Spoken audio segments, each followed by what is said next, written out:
UFC Fight Night Plessis Vs Usman happened last night. I'll go through a bit of the card and just give my opinion on each fight that I saw, the performances, and then we'll get to the co-main and the main event. RJ Harris and Alvin Hines, they're two big, kind of like the average heavyweight, fat heavyweights. Good knockout for Harris, but I don't think, as a continuation in his career, I don't think he'll be that good.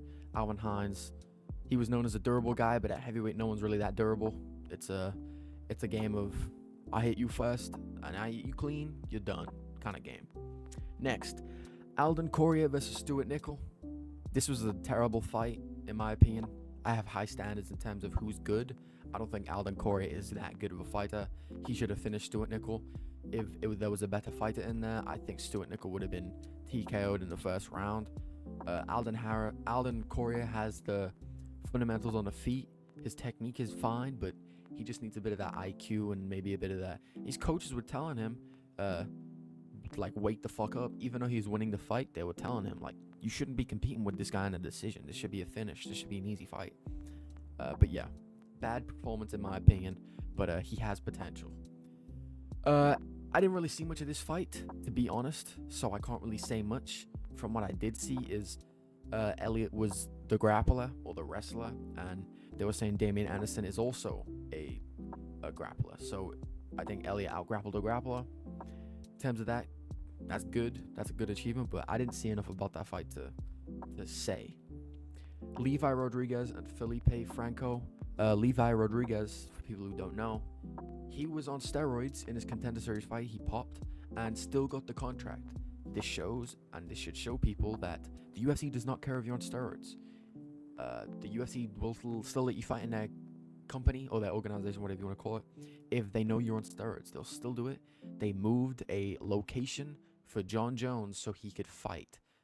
On steroids. I know that's John Jones, but it literally shows UFC does not care if you're on steroids. Felipe Franco dominated the whole fight. Good grappler, but thought there's been things about him that he gasses out later in fights. I know he lost to Mario Pinto, and I know he's not really a heavyweight, and he did move down in weight, which is good. So he's at his weight class. Maybe he can do something good in his weight class. Good performance from Felipe.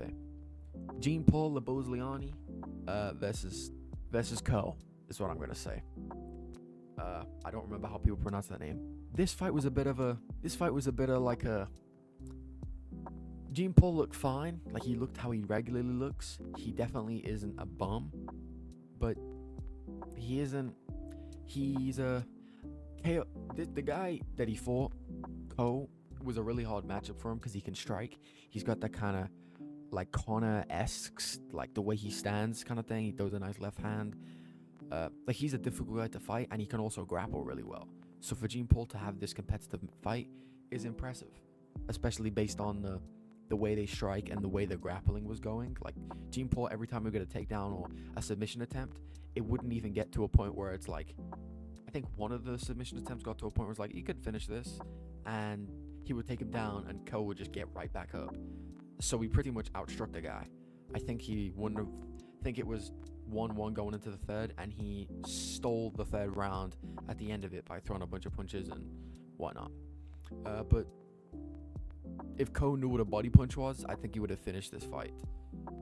Jean Paul's body was open the whole time, and Co was just going with a 1-2 or really trying to just get that left-handed through the middle, which getting through sometimes, but it wasn't really, body shots, guys. Body shots. And I'll go to another fight that had body shots in where the guy finished the guy.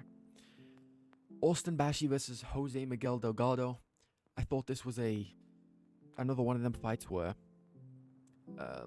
Delgado did good, but didn't have that's a good fighter. It didn't give me that. He hurt Bashi in the first round, I think. After Bashi hurt him, and couldn't get the finish, which is Delgado's career. I think in the Nathaniel Wood fight, he lost the decision but couldn't finish him, even though he had Nathaniel Wood hurt multiple times. I could be wrong, but I don't know if he lost to Andre Philly. I'd have to check that, but I think that fight was another one where he couldn't finish him, and he lost that fight. Or even if he won it, he still couldn't finish him. He struggles with finishing people. based, and I think it's because he tries to find something instead of just fighting. Uh, Finishing someone is something that people naturally have, or it can be something taught. But people who get taught it still don't know how to do it. Delgado was looking for a big shot, a knee up the middle, or a switch stance uppercut, or a big left hand, instead of just keeping the activity there. Pop jab, clean 1-2, rip the body, rip the body, rip the body. Like, it needs to be a continuous attack rather than a big shot, trying to find something faint. That's not how you finish someone. Finish someone by activity when they're hurt. You can't just be looking for one big shot. It's like an amateur mistake. But Andre Bashi looked like a typical wrestler, exploding with everything he does. Andre Bashi will beat the low level, but he won't beat no one half decent. And Delgado, I think, kind of the same with him. He's dangerous with knees and things that don't happen a lot of times. Knees, elbows, and like random shots. Like, I feel like he doesn't feel like it's an instinct thing for him. He hits people with instinct, but then doesn't know how to finish them with actual just fighting. That's why he can't finish people, but he can hurt them really bad. But yeah, that's that fight. Tommy McMillan versus Alberto Montez. I thought this was a good performance. He got performance of the night bonus, and this is someone who knows how to finish someone. Tommy McMillan goes in there and with the intent of, I'm going to back you up and I'm going to beat on you for the whole fight. And that's what he did.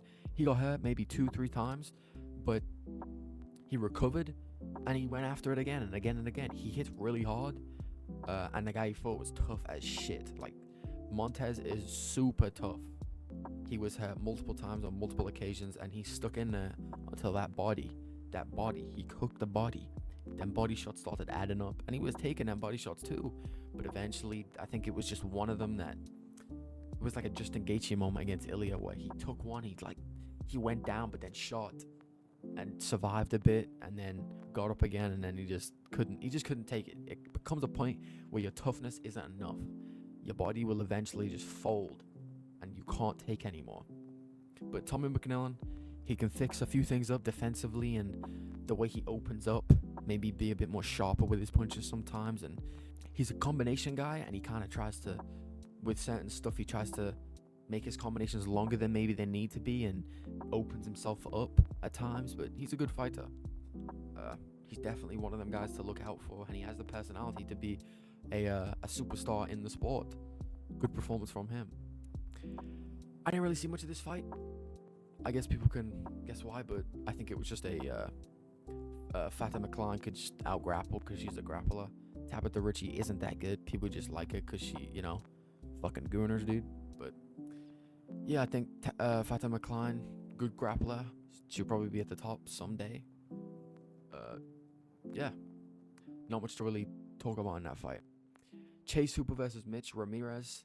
This was kind of a setup for Chase Hooper. Like, can Chase Hooper lose to an absolute can, or can he actually beat these low-level guys, like the lowest level? And he showed he can beat the lowest level. So, good win for Chase Hooper. He's back on that like run, I guess. He needs to show improvement. I don't know if he showed improvement anywhere, but he did say he went back to what brought him to the dance, which is his jiu-jitsu. He's a jiu-jitsu guy. He showed in his last few that he was maybe trying to strike and instead of just grappling. I don't think Chase Hooper will ever be at the top, like a top 5, top 10 contender. I could see him beating maybe between 10 to 15 ranked guys, but I don't think he'll ever beat top of the top guys. He's just kind of a fun fighter. That he's kind of like a Kevin Holland, where he's a name people know of him, but he'll never be at the top of a division where he could be a contender or a title contender. Unless he starts really improving, I don't see it. Jared Cannonier versus Christian Leroy Duncan. This was I was surprised how Duncan came out. He came out really active with athletic stuff instead of fighting how he normally fights. Maybe I don't know enough about him, the way he fights, but he seemed like he was trying to finish Jared Cannonier in the first round, like the first 3 minutes of the fight. And Jared Cannonier isn't good, but he hits hard and he ain't no bum. He's not just gonna get smoked unless you're really landing on him, unless you're actually like a really, really good fighter and you're already, title contender, like really good. then maybe you will finish him. But Duncan, if he slowed down that athletic stuff, because he's really athletic, he has some crazy shit he can do, but just fight behind that jab and that leg kick and movement and that good left hand that he has. He could have finished Cannonier. Fight more with a fundamental approach to something rather than going in there and almost blitzing him with UFC 6 combinations, like spinning heel kicks. Not to say he done this, but this is kind of the things he was doing. Spinning heel kicks, side kicks to the body, spinning side kick to the body. Like stuff like that. Oblique kick, he actually threw an oblique kick. I know an oblique kick and kicking the knee isn't the same thing. An oblique, Google it. Google what an oblique is or what an oblique kick is. It's like between the stomach and like the knee. It's between that. It's like your hip almost. And he actually was throwing an oblique kick. There's a fighter, I can't think of the name, but he threw an oblique kick against Neil Magny. That's what an oblique kick is. Probably found a clip of Joe Rogan talking about him. But yeah. Otherwise, it wasn't the best performance for Duncan. I think he could have fought way better and possibly got a finish, but then again, he showed he's athletic. He showed what he already has, but he beat Jared Cannonier, not even fighting the way he normally fights. So good win for him. See him against someone top 10 maybe. There's some good matchups for him in the future. Do I think he'll be top of the top? I think he needs some improvements, and he also can't grapple that well at all. So I think a Kyle Bahayo would probably out-grapple him, maybe even outstrike him based on just the fundamentals. Kyle Bahayo was very basic with his striking. His defense isn't that good. So if Duncan can overwhelm someone like that with output, I could see it, but he's not even fights like that. So he doesn't even fight like that. But yeah, good win for Duncan. See him against the top. Now the main event. The real African champion has been shown to be Dricus du Plessis, just like it has against Israel Adesanya. This is kind of how I thought the fight would go. This is almost exactly how I thought it would go. I thought Dricus would finish him, but he obviously said at the post-fight interview that he showed composure and he doesn't just to go for a finish, which is good. He's improved on stuff, but he could have easily fucking finished Usman, guys. Let's be real. More of the excuse-making Usman that Kobe has talked about in their fights came out, talking about the scorecards and stuff. You can't score a fight unless you're in there. I mean, you can't score a fight if you're in there. You just can't. Especially if it's competitive or you're getting your ass whooped. You can't score a fight when you're in a fight. But about the performance, really good performance by Dricus. Extremely good. Kicked against a wrestler, which you can do. You can actually do, guys. It's not just a sin. Just don't kick like a dumbass to get your kick caught. Head kicks were working, like I said in my video about the fight. Buckley landed that head kick. Usman blocks it with one hand. You can't block a kick with one hand. I've talked about that in multiple videos now. In the Wrestlers Are Overrated video that I made. If you want to go check that out, this was a good thing for that video. Dricus didn't blitz as much, like I said. It's kind of literally how if you go back to that video and what I said is kind of what happened, which is kind of crazy. He didn't blitz as much. He fought more of a fundamental jab, head kick, good 1-2 kind of thing. He didn't open himself up. He changed his mechanics maybe a little bit, the way he fought a little bit. He had more of a parry. He was ready for Usman's jab. He knew everything. It was checkmate before the fucking fight started. Usman's best moment was in the 5th round when he rallied on. He did hit Dricus with a right hand. Not really bad, but he did clip him a little bit. But that's really it for Usman. Where does Usman go? Oh yeah, I have a clip that I want to show. This was the worst moment in the whole fight in terms of how bad Usman was hurt. That is really bad. And again, and again, and again, and again. He throws a kick. Usman sees the kick coming, but he blocks it with one fucking hand. This arm, this block, is not how you block a kick. You can't do this. It almost never works. Unless you're tall and you can actually catch the kick with this arm, it's not going to work. There's too much risk involved. You can't do this. He blocks it, And even in the comments, you can block a head kick, but that shit can still rock you. Technically, he's right, but he's also wrong because he didn't even block it. He didn't block it. If you're getting rocked by something, you didn't block it. It went through. So he gets hit and he's done. This was the worst he'd been rocked in a whole fight. And it's just a moment I wanted to show. This was like, other than the right hand, he had, this might be the most times I've seen someone hurt in a fight. I can't think of any other time. He was critically stunned multiple times. I don't think he ever got dropped though. Usman is very tough, and he showed that. But yeah, how the fight I thought would go, even though Usman has a good jab, or people say he has a good jab, he has a long jab for welterweight. He's big guy for a welterweight. Yeah, he can knock Gilbert Burns out with a jab. But if you look at the Colby fight, kind of shows his jab isn't good. He throws it like a power jab instead of a, and he didn't throw a right hand behind it because he's a wrestler. He can't do these change the timing up on his jab and then boom boom 1-2 down the middle, move around, feint, move around, level change. He doesn't do that. He can't do that. He can't fight like that. He doesn't have the fucking capabilities to fight like that. And his game plan went out the window as soon as he started getting rocked. So Usman's not following his game plan because he getting rocked every fucking time he gets hit clean, which was a lot.